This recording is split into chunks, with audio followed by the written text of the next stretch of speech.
আজকে আমরা যে অধ্যায়টা ধরবো এটা হচ্ছে ইউনিট 7 ভৌত আলোক বিজ্ঞান। আর ভৌত আলোক বিজ্ঞানের সবচেয়ে গুরুত্বপূর্ণ টপিক যেখান থেকে আমাদের সিকিউ আসবে সেটা হচ্ছে ইয়ং ডাবল স্লিট এক্সপেরিমেন্ট, বা আমরা সংক্ষেপে এটাকে বলতে পারি YDS। এখানে আমরা ডাবল স্লিট অর্থাৎ দুইটা ছিদ্র দিয়ে একটা এক্সপেরিমেন্ট চালাবো। এখানে মূলত যেটা হয় সেটা হচ্ছে ব্যতিচার অর্থাৎ ইন্টারফেয়ারেন্স। আমি একটু তোমাদেরকে হালকা করে টপিকটা বুঝাই। এখানে মূলত যেটা থাকে সেটা হচ্ছে দুটো চির থাকে। আমি দুটো চির দিলাম। হুম। আর এখানে একটা পর্দা থাকে। ঠিক আছে? তো চির থেকে আমি যদি এখানে একটা আলোক উৎস রাখি, এটা যদি একটা আলোক উৎস হয়, এটা যদি একটা লাইটের উৎস হয়, তো এখান থেকে যখন আলো নির্গত হবে, তো আমি ধরে নিচ্ছি এই আলোটা এখান থেকে এই চিরে যেতে যে পথ পাড়ি দেবে, এই চিরে যেতেও কিন্তু সেম পথ পাড়ি দেবে। এটাকে আমি বলতে পারি S1 চির, এটাকে আমি বলতে পারি S2 চির। তো এই পথটা পাড়ি দেওয়ার পর আলোটা যখন S1 চির থেকে বের হবে এবং S2 চির থেকে বের হবে, তখন তারা সমদশা সম্পন্ন হবে। এটা কেন হবে? কারণ তুমি যে উৎসটা এখানে ব্যবহার করছিলা সেটা ছিল তোমার S উৎস। এই উৎস থেকে আলোটা যখন S1 এবং S2 তে গেছে তখন কিন্তু সমপরিমাণ পথ পাড়ি দিয়েছে। যার কারণে S1 এবং S2 দিয়ে যে আলোটা বের হবে তারা হচ্ছে সুসংগত। অর্থাৎ তাদের আদি দশাটা প্রায় কাছাকাছি বা সমানও বলতে পারো।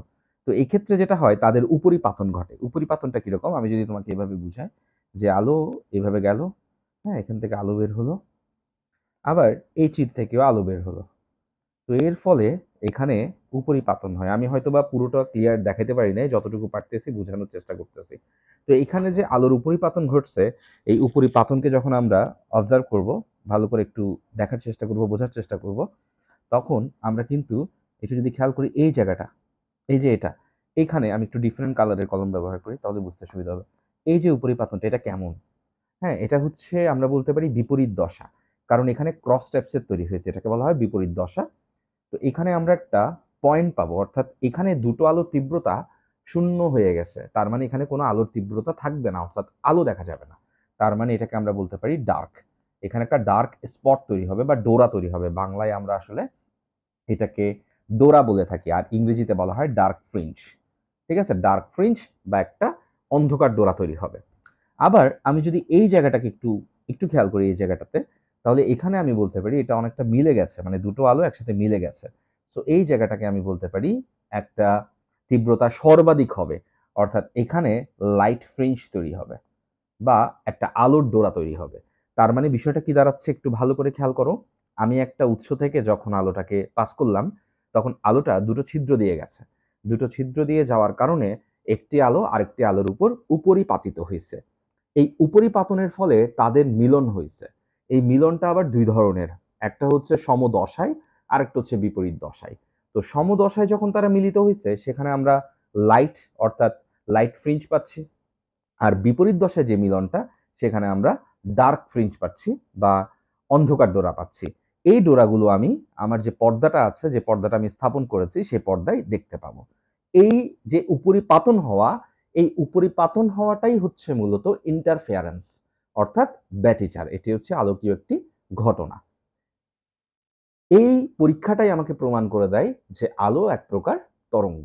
তাই YDS এক্সপেরিমেন্ট হচ্ছে মূলত সেই পরীক্ষা, যে পরীক্ষার মাধ্যমে আমরা এটা শিওর হই যে আলো এক প্রকার তরঙ্গ। তাই এটাকে একটা আলোর তরঙ্গ প্রমাণের সাপেক্ষে একটা যুক্তিসহ পরীক্ষা হিসেবে আমরা উপস্থাপন করতে পারি। তাহলে আমরা মূলত যে ব্যতিচারের যে বিষয়টা, সেই বিষয়টা আশা করি তোমরা বুঝতে পারছো। তো এখন এখান থেকে যখন তুমি ম্যাথ করবা তখন কিছু ডাটা তোমার মনে রাখতে হবে। সেই ডাটাগুলোতে চলে আসো। সেই ডাটাগুলোর মধ্যে প্রথম ডাটা হচ্ছে, এটা যদি আমাদের S1 চির হয়, এটা যদি আমাদের S2 চির হয়, আর এটা যদি আমাদের পর্দা হয়, তাহলে প্রথম তোমার যেটা মনে রাখতে হবে সেটা হচ্ছে চিরদ্বয়ের মধ্যবর্তী দূরত্ব।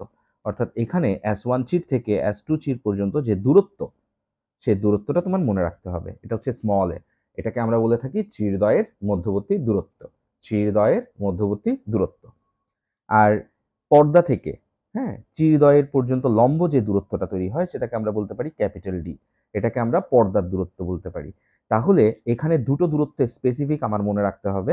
একটা হচ্ছে চিরদ্বয়ের মধ্যবর্তী দূরত্ব, যেটা চিরদ্বয়ের মধ্যবর্তী দূরত্ব, আর এটা হচ্ছে আমাদের পর্দার দূরত্ব। এই দুটো দূরত্বের মধ্যে কখনো কনফিউশনে কনফিউশনে পড়া যাবে না, হ্যাঁ? দুটো আলাদা বিষয়। এই দুটোর মধ্যে তোমরা কনফিউশনে পড়ে যেতে পারো। ঠিক আছে? তো তোমার জন্য একটা ছোট্ট একটা ট্রিক শিখাই দেই যাতে তুমি কনফিউশনে না পড়ো। পর্দার দূরত্ব সাধারণত মিটার স্কেলে থাকে। এটা মূলত মিটার পরিমাপে থাকবে। আর চিরদ্বয়ের মধ্যবর্তী দূরত্ব সেন্টিমিটার, সাধারণত মিলিমিটারে থাকে। সো আশা করি তুমি কোয়েশ্চেন থেকে খুব সহজে বুঝে যাবা কোনটা চির, কোনটা পর্দা। ঠিক আছে? যদিও প্রশ্নতে সহজেই বুঝা যায়, তারপর আমি তোমাকে এটা একটু বুঝাই দিছি। আচ্ছা, তারপর চলে আসি। লেমডা, এটা তোমার প্রয়োজন হবে। এটা কি? এটা হচ্ছে তরঙ্গ দৈর্ঘ্য এবং এটা খুব গুরুত্বপূর্ণ একটা জিনিস। এটা তোমাকে প্রশ্নে দেয়া থাকবে। এটা সাধারণত অ্যারমস্ট্রং এককে দেয়া থাকবে। আর অ্যারমস্ট্রং এককে যদি দেয়া থাকে তাহলে সেটাকে তোমার ভেঙে নিতে হবে 10⁻⁻10 মিটার দিয়ে।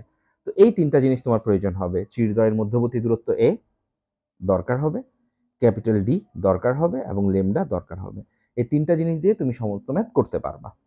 অনেক সময় লেমডার মানটা দেয়া থাকবে না। তো সেক্ষেত্রে যেটা করবা সেটা হচ্ছে c = f লেমডা একটা সূত্র আছে। সেখান থেকে তুমি বের করে নিবা। এখানে c হচ্ছে আমাদের আলোর বেগ 3 × 10⁸ মিটার পার সেকেন্ড, আর f হচ্ছে ফ্রিকোয়েন্সি যেটা তোমাকে কোয়েশ্চেনে দেয়া থাকবে হার্টজ এককে, আর লেমডাটা সেক্ষেত্রে তোমার বের করে নিতে হবে। তো অনেক সময় কোয়েশ্চেনের মধ্যে লেমডা দেয়া থাকে না, তুমি এভাবেই লেমডাটা মূলত বের করে নিবা। আশা করি এই টপিকটা তুমি বুঝতে পারছো। এবার চলে আসো, আজকে যেটা বেসিক্যালি তোমাকে দেখাবো সেটা হচ্ছে এই যে একটা চির S1, একটা চির হচ্ছে S2, আর মাঝখানে যেটা থাকে একদম মাঝখানে মিডল পয়েন্টে যে পয়েন্টটা তৈরি হবে এটা। আমি কিন্তু পর্দায় অনেকগুলো স্পট দেখতে পাবো, কিন্তু এই যে স্পটটা এটাকে আমরা বলতে পারি কেন্দ্রীয় ডোরা, বা এটাকে আমরা কেন্দ্রীয় ডোরা বলতে পারি। এখন কেন্দ্রীয় ডোরা কেমন হবে?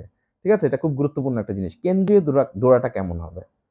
খেয়াল করো, আলো যখন S1 থেকে এবং S2 থেকে বের হচ্ছে তখন এই কেন্দ্রীয় ডোরায় আসার জন্য সমান পথ কিন্তু পাড়ি দিচ্ছে। খেয়াল করো, আলো কিন্তু S1 থেকে যে পথ পাড়ি দিচ্ছে S2 থেকেও কিন্তু প্রায় কাছাকাছি পথ পাড়ি দিচ্ছে। তার মানে এই ডোরাটা হচ্ছে এমন একটা ডোরা যেখানে S1 থেকে আলো যেতে এবং S2 থেকে আলো যেতে সমান পরিমাণ পথ পাড়ি দেয়। তাই এই ডোরাটা কিন্তু সব সময় উজ্জ্বল হবে। তাই আমরা বলে থাকি কেন্দ্রীয় ডোরা সব সময় কি হয়? উজ্জ্বল হয়, অর্থাৎ ব্রাইট হয়। তাহলে এখানে একটা বিষয় ক্লিয়ার করলাম যে কেন্দ্রীয় যে ডোরাটা সেটা সব সময় উজ্জ্বল হবে। ঠিক আছে? আরেকটা বিষয় চলে গেছে। এবার চলে আসি। ওকে, এবার আবার দেখো, খেয়াল করো। বারবার বলতেছি, এটা বারবার ক্লিয়ার হবে। এটা হচ্ছে S1 চির, এটা হচ্ছে S2 চির। S1 আর S2 এর মধ্যবর্তী দূরত্ব a, আর পর্দার দূরত্ব ক্যাপিটাল D। তাহলে একটা জিনিস তোমাদের ক্লিয়ার হয়েছে, সেটা হচ্ছে মাঝখানেটা সবসময় কেন্দ্র হবে, কেন্দ্রীয় ডোরা হবে। এই কেন্দ্রীয় ডোরা থেকে, হ্যাঁ, কেন্দ্রীয় ডোরা থেকে যে কোনো একটা ডোরা, যে কোনো ডোরা, আমি জানি না এটা কি, যে কোনো একটা ডোরা, এটা যে কোনো একটা পয়েন্ট, এটা লাইটও হতে পারে, ডার্কও হতে পারে, আমরা জানি না। এখন একটা জিনিস খেয়াল করো, S1 থেকে যখন আলো যাবে তখন যে পথ পাড়ি দিবে, মনে করো S1 থেকে যখন আলো যাচ্ছে যে পথটা পাড়ি দিচ্ছে, তুমি খেয়াল করো যে পথ পাড়ি দিচ্ছে এটা হচ্ছে পথ, হ্যাঁ। S2 থেকে যে পথ পাড়ি দেয় স্বাভাবিকভাবে ডিফারেন্স, S1 থেকে যে পথ পাড়ি দিচ্ছে S2 থেকে কিন্তু বেশি পথ পাড়ি দিচ্ছে। এখন যদি তোমাকে বলা হয় কতটুকু বেশি পথ পাড়ি দিচ্ছে, তাহলে ডেফিনেটলি তুমি দেখতে পাচ্ছ ঠিক এতটুকু বেশি পথ পাড়ি দিচ্ছে। তো এই যে পথের একটা ডিফারেন্স তৈরি হচ্ছে, হ্যাঁ, এটাকে আমরা বলতে পারি পথ পার্থক্য। এই পথ পার্থক্যের কারণে এই যে পয়েন্টটা, এই পয়েন্টটা হইতে পারে লাইট, হইতে পারে ডার্ক, আমরা জানি না কি হবে। এটা লাইটও হতে পারে, ডার্কও হতে পারে। কিন্তু একটু আগে যখন তোমাকে করাইছিলাম, এই যে এটা, এখানে কিন্তু কোনো পথের পার্থক্য নাই। সেজন্য কিন্তু এখানে লাইট বা ডার্কের বিষয় আসে নাই। যেহেতু পথপার্থক্য নাই, পথপার্থক্য না থাকার কারণে এটা সবসময় কি হবে? উজ্জ্বল হবে। আর এখানে যেহেতু পথপার্থক্য আছে, তাই এখানে লাইটও হতে পারে, ডার্কও হতে পারে। এই যে কেন্দ্র থেকে শুরু করে এই এতটুকু পর্যন্ত যে দূরত্ব, এটাকে মূলত বলা হয় xn। ঠিক আছে, এনতম দূরত্ব, কেন্দ্র থেকে এনতম ডোরার দূরত্ব, কেন্দ্র থেকে এনতম ডোরার দূরত্ব। এটার সূত্রটা তোমার একটু শিখতে হবে, এটা থেকে কিন্তু তুমি ম্যাথ পাবা। এখন এই সূত্রটা তোমাকে আমি একটু শিখাই দিচ্ছি, একটু খেয়াল করো। আমি আবার বলতেছি, এটা যদি S1 চির হয়, এটা যদি আমাদের S2 চির হয়, চিরদ্বয়ের মধ্যবর্তী দূরত্ব যদি a হয়, আর পর্দার দূরত্ব যদি d হয়, আর মাঝখানেরটা যদি আমাদের সেন্টার হয়, সেন্টার থেকে যে কোনো একটা পয়েন্ট, এটা যদি p হয়, এই পয়েন্টটা পর্যন্ত দূরত্বকে আমরা বলতেছি xn। এখন xn এর দুইটা সূত্র, যদি n-তম উজ্জ্বল হয় xn, সূত্র হচ্ছে n lambda d divided by a। মান বসাই দিবা, কাজ শেষ, একদম অঙ্ক হয়ে যাবে। তোমাকে পরীক্ষায় বলবে ৫ম নাম্বার উজ্জ্বল ডোরার দূরত্ব নির্ণয় করো, এন এর জায়গায় ৫ বসায় দিবা, লেমডা প্রশ্নে দেওয়া থাকবে বসায় দিবা, ডি বসায় দিবা, এ বসায় দিবা, কাজ শেষ। আর যদি পরীক্ষায় বলে এনতম অন্ধকার, সেক্ষেত্রে এক্সএন এর সূত্র হচ্ছে 2n-1/2 লেমডা ডি বাই এ, এটা দিয়ে করে দেবা। তার মানে তুমি এনতম উজ্জ্বল এবং এনতম অন্ধকার এই দুটা সূত্রের মাধ্যমে খুব সহজে কিন্তু করে ফেলতে পারবা। আশা করি তুমি এনতম উজ্জ্বল এবং এনতম অন্ধকারের যে বিষয়টা এটা বুঝতে পারছো। সো এটা হচ্ছে গুরুত্বপূর্ণ একটা জিনিস, যার মাধ্যমে উজ্জ্বল এবং অন্ধকারের যে বিষয়গুলো আছে, হ্যাঁ, এটা তুমি পারবা। ঠিক আছে? আচ্ছা, তারপর আসো এটার সাথে লিঙ্ক আপ করে তোমাকে আরেকটা জিনিস আমি শিখাই দিই। সেটা হচ্ছে দেখো, এটা আমি আবার রাখতেছি S1 চির, S2 চির, আর এটা হচ্ছে আমাদের পর্দা, পর্দার দূরত্ব হচ্ছে ক্যাপিটাল ডি, আর এই দুটোর মাঝখানের দূরত্ব হচ্ছে এ, আর এটাকে আমরা বলি কেন্দ্র, সেন্টার। সেন্টার থেকে যে কোনো একটা পয়েন্ট হচ্ছে এটা পি, এটা পর্যন্ত যে দূরত্ব সেটা হচ্ছে এক্সএন। তো এক্সএন বের করার সূত্র আমরা শিখে ফেলছি। এক্সএন দুই ধরনের হয়, উজ্জ্বল হয়, অন্ধকার হয়। এবার এটার সাথে লিঙ্ক আপ করে আমরা শিখে ফেলবো কৌণিক ব্যবধান। তো পরীক্ষায় অনেক সময় আসে যে কৌণিক সরণ নির্ণয় করো। এক্সএনটা কি? এক্সএনটা কিন্তু হচ্ছে তোমার রৈখিক সরণ, হ্যাঁ? এটাকে আমরা চাইলে রৈখিক সরণও বলতে পারি। অনেক সময় পরীক্ষায় ঘুরাই দেয়, বলে রৈখিক সরণ বের করো, তখন এটা কাউন্ট হবে। আর এই সেন্টার থেকে যখন তুমি পি পয়েন্টটা যোগ করবা, তখন এখানে একটা কিন্তু কোণ তৈরি হবে, হ্যাঁ? এটাকে বলা হয় কৌণিক সরণ। তো পরীক্ষায় অনেক সময় আবার কৌণিক সরণ বের করতে বলে। তো থিটা হচ্ছে স্পেসিফিক ভাবে এখানে কৌণিক সরণ। তো কৌণিক সরণ বের করাটা খুবই সহজ, যদি তুমি এক্সটেন বের করে ফেলতে পারো তাহলে কৌণিক সরণ কোনো কিছুই না। কারণ তুমি খেয়াল করো, তোমার থিটা বের করতে হবে, তুমি জানো এটা এক্সএন আর এটা হচ্ছে ডি। তো এই ত্রিভুজটার দিকে যদি তুমি একটু চোখ দাও, হ্যাঁ, ত্রিভুজটার দিকে যদি একটু চোখ দাও, এই ত্রিভুজটা থেকে কিন্তু তুমি বলে ফেলতে পারো কি হবে। তুমি খেয়াল করো, তুমি লিখে ফেলতে পারো এখানে হয়ে যাচ্ছে টেন থিটা ইকুয়ালস টু লম্ব বাই ভূমি, অর্থাৎ x n divided by capital D. এখান থেকে সুন্দর করে থিটা বের করবা। এখন প্রশ্ন আসতে পারে, আমি যে থিটাটা বের করব, থিটাটা কি হবে আসলে? থিটাটা মানে কার জন্য হবে? আমি যদি উজ্জ্বলের জন্য বের করি বা অন্ধকারের জন্য বের করি, কেমন হবে? স্যার, এখানে আমি আবার তোমাকে বলি, এখানে আসলে থিটাটা উজ্জ্বলের জন্য বের হবে, অন্ধকারের জন্য বের হবে। বিষয়টা হচ্ছে তোমার এক্সএন এর মানের উপরে নির্ভর করতেছে। তুমি যদি এক্সএন এ উজ্জ্বলের সূত্র বসাও, তাহলে থিটাটা বের হবে উজ্জ্বলের। হ্যাঁ, এখন পরীক্ষায় প্রশ্নটা কিরকম আসবে? পরীক্ষায় আসবে এনতম উজ্জ্বল ডোরার কৌণিক সরণ বের করো, তখন তুমি এক্সটেন্ড বের করে দেন ম্যাথ করে ফেলবা। আবার যদি বলে এনতম অন্ধকার ডোরার সূত্র বের কৌণিক সরণ বের করো, তখন এনতম অন্ধকারের সূত্র বসে করে ফেলবা। তো আশা করি তুমি এটাও মাথায় ঢুকে গেছে, আমি এটাও তোমাকে ক্লিয়ার করে দিলাম। এবার চলে আসো, অনেক সময় প্রশ্নে আসে এটা কোন টাইপসের ডোরা হবে, হ্যাঁ, কোন ডোরা হবে, এরকম প্রশ্ন আসে। কোন ডোরা হবে মানে উজ্জ্বল হবে না অন্ধকার হবে, কোন টাইপসের ডোরা হবে? তো এটার জন্য তোমাকে একটা জিনিস শেখাই, একটা সূত্র তোমাকে একটু আগে শিখাই। সূত্রটা একটু আগে আমার সাথে শিখে নাও। এটা একটা ওয়েভ। এই ওয়েভের আমি যদি তোমাকে বলি এই ওয়েভটা এখান থেকে শুরু হয়েছে, ঠিক এখানে গিয়ে শেষ হয়েছে। তো এখান থেকে এখানে যাওয়া পর্যন্ত কতটুকু পথের পার্থক্য হয়েছে, তাহলে তোমার আনসার হবে ল্যামডা। আর এখান থেকে এখানে যাওয়া পর্যন্ত ল্যামডা পরিমাণ পথের পার্থক্য হয়েছে, হ্যাঁ, কারণ এখানে এখানে ছিল মনে করো 0, আর এখান থেকে এখানে ট্রাভেল করার কারণে lambda, lambda minus 0 equals to lambda, so পথ পার্থক্য ল্যামডা। আর এখান থেকে এখানে আসার কারণে তোমাকে যদি বলি কতটুকু কোণ ঘুরছে, তাহলে ডেফিনেটলি 360 ডিগ্রি, অথবা তুমি এটাকে বলতে পারো 2 পাই রেডিয়ান। তাহলে ব্যাপারটা এরকম দাঁড়ায় যে আমি যদি তোমাকে এখন প্রশ্ন করি, হ্যাঁ, একটা বিন্দু থেকে শুরু করে ঠিক সেম সেম ওই দশায় ফিরে আসতে হলে পথের কতটুকু পার্থক্য তৈরি হয়, পথ পার্থক্য কতটুকু, তাহলে তোমার আনসার হবে ল্যামডা। আর যদি প্রশ্ন করি দশা পার্থক্য কতটুকু, তাহলে হবে 2 পাই। এখন এটা যদি 1 নং ইকুয়েশন হয়, এটা যদি 2 নং ইকুয়েশন হয়, আমি যদি তোমাকে বলি যে 2 নং সমীকরণকে 1 নং দ্বারা তুমি ভাগ করো, তাহলে তুমি গুরুত্বপূর্ণ একটা সূত্র পেয়ে যাবা। কিরকম? দশা পার্থক্য ডিভাইডেড বাই পথ পার্থক্য 2 পাই বাই ল্যামডা। এখান থেকে যদি ট্রান্সফার করে দাও, তাহলে বিখ্যাত একটা সূত্র তুমি পেয়ে যাও, দশা পার্থক্য 2 পাই বাই ল্যামডা ইন্টু পথ পার্থক্য। এই পরীক্ষায় পথ পার্থক্য দেয়া থাকবে, তার সাথে 2 পাই বাই ল্যামডা গুণ করে দিলে দশা পার্থক্য পেয়ে যাবা। এই দশা পার্থক্য দিয়ে তুমি সিলেক্ট করে ফেলতে পারবা এটা কেমন টাইপসের ব্যতিচার হবে, এটা কি উজ্জ্বল ব্যতিচার হবে না অন্ধকার ব্যতিচার হবে। ঠিক আছে, কিরকম আমি দেখাই দিচ্ছি। এটার জন্য তুমি মনে রাখবা, যদি দশা পার্থক্য 0 হয়, তাহলে সেটা হচ্ছে উজ্জ্বল। যদি দশা পার্থক্য 2 pi, 4 pi, 6 pi, dot dot dot dot 2n pi হয়, তাহলেও মনে রাখবে এটা ওকে, তাহলেও মনে রাখবে এটা উজ্জ্বল। হ্যাঁ, দশা পার্থক্য 0 হলে এটাকে আসলে তুমি কেন্দ্রীয় ডোরা মনে রাখতে পারো, কেন্দ্রীয় ডোরা। আর যদি 2 পাই, 4 পাই, 6 পাই অর্থাৎ জোর পাই হয়ে যায়, জোর পাই হয়, মানে জোর সংখ্যা আসে, তাহলে তুমি মনে রাখবা সেটা হচ্ছে উজ্জ্বল। আবার দশা পার্থক্য যদি পাই হয়, 3 পাই হয়, 5 পাই হয়, 2n-1 পাই হয়, অর্থাৎ বিজোড় সংখ্যা হয়, তাহলে মনে রাখবা সেটা অন্ধকার। শেষ। তাহলে তো হয়ে গেল তোমার, মোটামুটি ভাবে আশা করি পুরোটাই ক্লিয়ার হয়ে গেছে। দশা পার্থক্য যদি 0 হয় তাহলে বলবা সেটা কেন্দ্রীয় ডোরা, যদি জোড় সংখ্যক পাই হয় তাহলে বলবা উজ্জ্বল ডোরা, আর যদি বিজোড় সংখ্যক পাই হয় তাহলে বলবা অন্ধকার ডোরা। আর দশা পার্থক্য কিভাবে বের করবা তাহলে? দশা পার্থক্য বের করার সিস্টেম শিখাই দিলাম। দশা পার্থক্য ইকুয়ালস টু ওই সূত্রটা দিয়ে 2s/λ ইন্টু পথ পার্থক্য। শেষ। তো এটা করানোর পর আবার কিছু কনফিউশন কাজ করে যে পথ পার্থক্য আবার কোনটা। পথ পার্থক্য তোমাকে স্পেসিফিক ভাবে প্রশ্নে উল্লেখ করে দেয়া থাকবে। যদি উল্লেখ করে দেয়া না থাকে তাইলে কোনটা হবে? অনেক বান্দা আছে যেটাকে মিস্টেক করে, এটাকে এক্সটেন্ড বলে ফেলে। এটা এক্সটেন্ড না, কিন্তু আমি তোমাদেরকে একটু চিত্র এঁকে আবার দেখাচ্ছি। এখান থেকে এখান পর্যন্ত এটাকে আমরা এ বলি, এখান থেকে এখান পর্যন্ত এটাকে আমরা ডি বলি, মাঝখানেটা হচ্ছে আমাদের কেন্দ্রীয় ডোরা। যে কোনো একটা পয়েন্ট যদি পি হয় তাহলে এই জিনিসটা হচ্ছে আমাদের এক্সএন।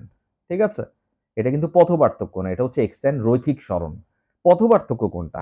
দেখো খেয়াল করো, আলো যদি S1 চির থেকে, এটা যদি S1 চির হয়, এটা যদি S2 চির হয়, S1 চির থেকে এখানে যেতে ট্রাভেল করে যে পথ, এটা হচ্ছে তার পথ। আর S2 থেকে ট্রাভেল করে এই পথ, এটা হচ্ছে তার পথ। এখন S1 আর S2 এই দুই পথের মধ্যে কিন্তু একটা তফাৎ আছে। তফাৎটা কি? S1 পথটা হচ্ছে ছোট, S2 থেকে পথটা কিন্তু বড়। ডিফারেন্স কত যদি প্রশ্ন করি তাহলে এতটুকু একটা ডিফারেন্স পাওয়া যায়, এই এতটুকু আমি যে দাগাই দিলাম, এতটুকু একটা ডিফারেন্স পাওয়া যায়। হ্যাঁ, যেটাকে আমরা বলতে পারি S2p মাইনাস S1p। এই ডিফারেন্সটাই হচ্ছে আমাদের আসলে পথ পার্থক্য। প্রশ্নে উল্লেখ করা না থাকলে, এরকম প্রশ্নের মধ্যে যদি দেয়া থাকে সেখান থেকে পাবো, সেটা এখানে ড্রপ করলে দশা পার্থক্য আমরা পেয়ে যাব।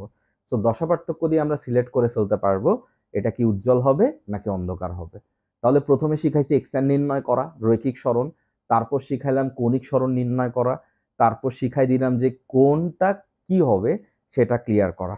এখানে একটা ছোট জিনিস আমি হয়তো বলতে ভুলে গেছি, সেটা হচ্ছে উজ্জ্বল যে ব্যতিচার, মানে উজ্জ্বল যে ডোরা তৈরি হয়, এটার আমরা বলি গঠনমূলক ব্যতিচার। হ্যাঁ, উজ্জ্বল, উজ্জ্বল মানে হচ্ছে গঠনমূলক ব্যতিচার। আর অন্ধকার যেটা হয় সেটাকে আমরা বলে থাকি ধ্বংসাত্মক ব্যতিচার। বাংলা খুবই খারাপ আমার, হ্যাঁ, দুঃখিত আন্তরিকভাবে। তোমরা আশা করি আমার কথাগুলো শুনে বুঝে নিচ্ছ যে এটা আসলে কি।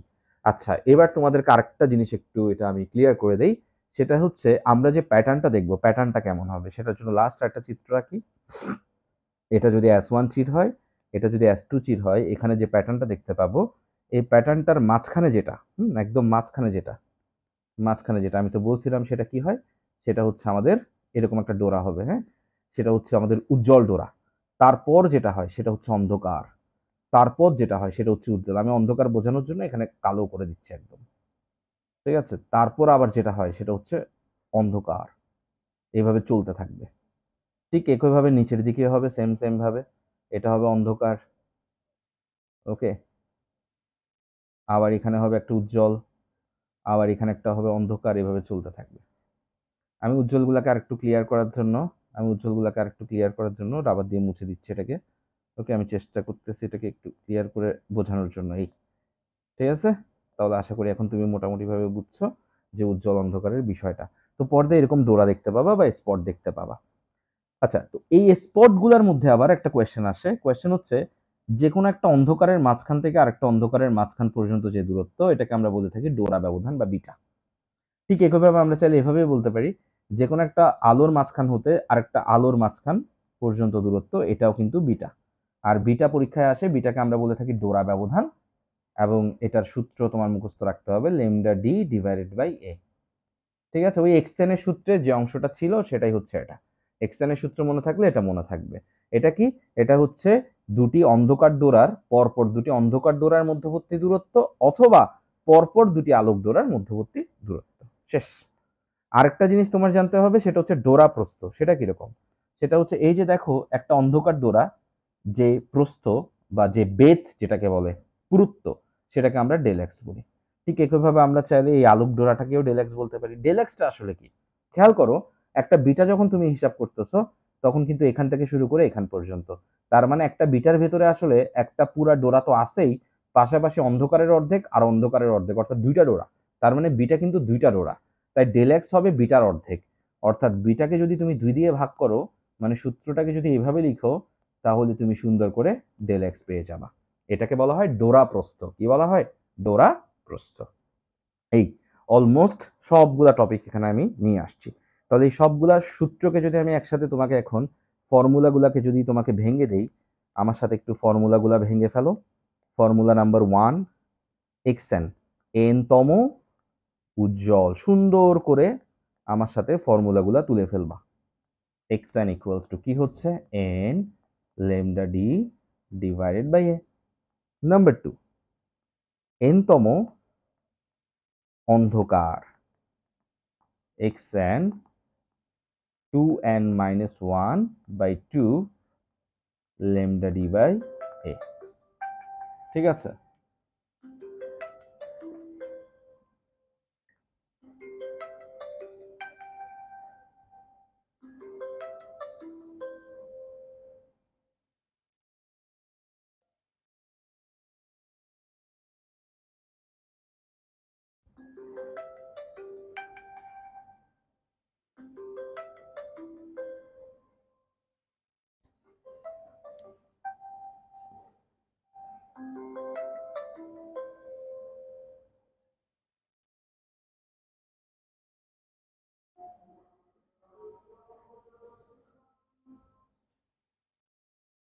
ওকে, আচ্ছা, তাহলে আমি n তম অন্ধকার এবং n তম উজ্জ্বল এই দুটা সূত্র ক্লিয়ার করে দিলাম।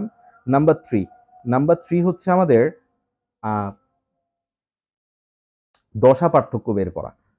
সো এখানে একটা সূত্র আমরা শিখছি, দশা পার্থক্য equals to 2y square by lambda into পথ পার্থক্য। তো এইখান থেকে আবার আমি 3 ধরনের দশা পাবো। আমি একটু সেপারেট করে দেখাচ্ছি। যদি 0 দশা হয় তাহলে আমার বুঝতে হবে এটা হচ্ছে কেন্দ্র, মানে 0 দশা পার্থক্য হয়। যদি জোর পাই হয়, জোর পাই মানে কি? জোর পাই মানে হতে পারে 2 পাই, 4 পাই, 6 পাই, অর্থাৎ সোজা কথায় 2 and পাই টাইপসের যদি হয়, তাহলে আমার থেকে বুঝতে হবে এটা হচ্ছে উজ্জ্বল। আর যদি বিজোড় পাই হয়, বিজোড় পাই মানে কি? বিজোড় পাই মানে হচ্ছে যে পাই, 3 পাই, 5 পাই, অর্থাৎ 2n minus 1 পাই যদি হয়, তাহলে আমার থেকে বুঝতে হবে অন্ধকার। পরীক্ষা যদি আসে উজ্জ্বল হবে না অন্ধকার হবে, এভাবে আমি সুন্দর করে দশা পার্থক্য বের করে সিলেক্ট করতে পারবো। তাহলে আমাদের উজ্জ্বল গেল, অন্ধকার গেল, দশা পার্থক্যের বিষয়টা গেল। নাম্বার 4, 4 নাম্বারে, আচ্ছা এখানে একটা জিনিস বলে দেই, আমি কৌণিক সরণটা বলতে ভুলে গেছি। কৌণিক সরণের একটা সূত্র আমরা পড়ছি। কৌণিক সরণ theta equals to tan inverse xn by D. এখানে আমরা xnটা আমাদের যেটা চাইবে সেটাই বসাই দিব, তাহলে আমাদের হয়ে যাচ্ছে। কৌণিক সরণ আমরা ইনশাল্লাহ করে ফেলছি। নাম্বার 5, এখানে আমরা দুইটা গুরুত্বপূর্ণ জিনিস পড়ছি। একটা হচ্ছে ডোরা ব্যবধান বিটা, সেটা হচ্ছে ল্যামডা ডি বাই এ, শুধু এ। হ্যাঁ, এটাই তোমাদেরকে একটু আগে বলছিলাম, যেটা হচ্ছে এক্সএন এর যে সূত্রটা শিখছো সেটার একটা পোর্শন কিন্তু। কেমন? তো এক্সএন এর সাথে তুমি এটা ম্যাচ করে পড়ে ফেলতে পারবা, মুখস্থ রাখতে পারবা। আর 6 নম্বরে ডোরা প্রস্থ, যেটাকে আমরা ডেল এক্স বলে থাকি, সেটা কি? সেটা হচ্ছে বিটার অর্ধেক ল্যামডা ডি বাই 2a। শেষ। তাহলে মোটামুটি ভাবে এই সূত্রগুলোর মধ্যে কিন্তু সবগুলা জিনিস চলে আসছে। কেমন? তো ডোরা প্রস্থ, কৌণিক সরণ, ডোরা ব্যবধান ইত্যাদি ইত্যাদি সব এখানে চলে আসে। দশা পার্থক্য, এনতম উজ্জ্বল, এনতম অন্ধকার, এবং মোটামুটি ভাবে এই চ্যাপ্টারের ম্যাক্সিমাম কোয়েশ্চেন চলে আসছে। আচ্ছা, ছোট্ট জিনিস তোমাদেরকে বলতে ভুলে গেছি, সেটা হচ্ছে যদি কখনো মাধ্যম চেঞ্জ হয়, তো মনে রাখবা, যদি মাধ্যম চেঞ্জ হয়, ধরে নিচ্ছি শূন্য মাধ্যম, শূন্য বা বায়ু, এই মাধ্যমে লেমডা, এটা প্রশ্নে তোমাকে দেয়া থাকবে। এখন তোমাকে চেঞ্জ করে অন্য কোনো একটা মাধ্যম দিচ্ছে, হ্যাঁ? অন্য কোনো একটা মাধ্যম। মনে করো তোমাকে দিচ্ছে যে পানির মাধ্যম, হ্যাঁ? পানি একটা মাধ্যম, পানি মাধ্যম দিচ্ছে। এখন পানি মাধ্যমের লেমডাটা কিন্তু ওই লেমডাটা থাকবে না। শূন্য মাধ্যমে যেটা আছে এটা থাকবে না। এটা চেঞ্জ হবে। চেঞ্জ হয়ে মনে করো লেমডা ওয়াটার। লেমডা ওয়াটার কেমন হবে? যে লেমডাটা শূন্য মাধ্যমে ছিল সেটাকে ভাগ করতে হবে মিউ দিয়ে। মিউটা কি? মিউটা হচ্ছে ওই পানির অপটিক্যাল ডেনসিটি বা রিফ্র্যাক্টিভ ইনডেক্স বলতে পারি। বাংলায় হচ্ছে প্রতিসরণাঙ্ক। এটা প্রশ্নে তোমাকে দেয়া থাকবে। পানির ক্ষেত্রে এটা হচ্ছে 1.33। তো এইভাবেই তুমি লেমডাও বের করে দেন ম্যাথ করতে পারবা। তো মোটামুটিভাবে এখানে আমি সবগুলো, অর্থাৎ ইয়ং এর ডাবল স্লিট এক্সপেরিমেন্ট করার জন্য যতগুলো স্লাইড প্রয়োজন হয়, যত কিছু প্রয়োজন হয় সবকিছু এখানে দিয়ে দিচ্ছি। তো এখান থেকে তোমরা ইয়ং ডাবল স্লিটটা ইনশাল্লাহ করে ফেলতে পারবা। আর এটা করার পর তোমার যদি মনে হয় যে অনলাইনে ক্লাসগুলো তুমি বুঝতেছো এবং তুমি করতে চাচ্ছ, করতে ইচ্ছুক হচ্ছ এবং পরবর্তী ক্লাসগুলোও তুমি চাচ্ছ, তাহলে ডেফিনেটলি তোমার থেকে আমার সাথে একটু যোগাযোগ করতে হবে। এবং রিসেন্ট আমি যে ব্যাচটা করতেছি সেই ব্যাচের মধ্যে তুমি চাইলে অ্যাডমিশন নিতে পারো। তো ডেফিনেটলি আমাকে একটু কন্ট্যাক্ট করে আমাকে জানাবা এবং অবশ্যই আমাকে হোয়াটসঅ্যাপ করবা তোমার নাম লিখে। পরবর্তীতে আমি তোমার সাথে কন্ট্যাক্ট করে নেব। ঠিক আছে? আমি আমার নাম্বারটা দিয়ে দিচ্ছি 01601690096। অবশ্যই তুমি হোয়াটসঅ্যাপে নক দিয়ে 3টে ইনফরমেশন আমাকে দিবা। তোমার নাম, তোমার কলেজ এবং তোমার যে ফোন নাম্বার আছে সেটা। এই 3টা জিনিস যদি আমি পাই তাহলে আমি তোমাকে পরবর্তীতে ইনশাল্লাহ নক করব। ভালো থাকবা আর ক্লাসটা মনোযোগ দিয়ে করবা। আর এরকম ফ্রি ক্লাস যদি আরো চাও এই ক্লাসের পর, এটা তুমি যদি পেইড ব্যাচে ভর্তি হও তাহলে সবগুলা ক্লাস সিরিয়ালি ইনশাল্লাহ পাবা। আর যদি ফ্রি ক্লাসের দরকার হয় মাঝে মধ্যে টপিক ওয়াইজ, তাহলে অবশ্যই আমার ইউটিউব চ্যানেল এবং ফেসবুক যে পেজটা আছে সেখানে লাইক দিয়ে রাখবা। ভালো থাকবা। আল্লাহ হাফেজ। আসসালামু আলাইকুম।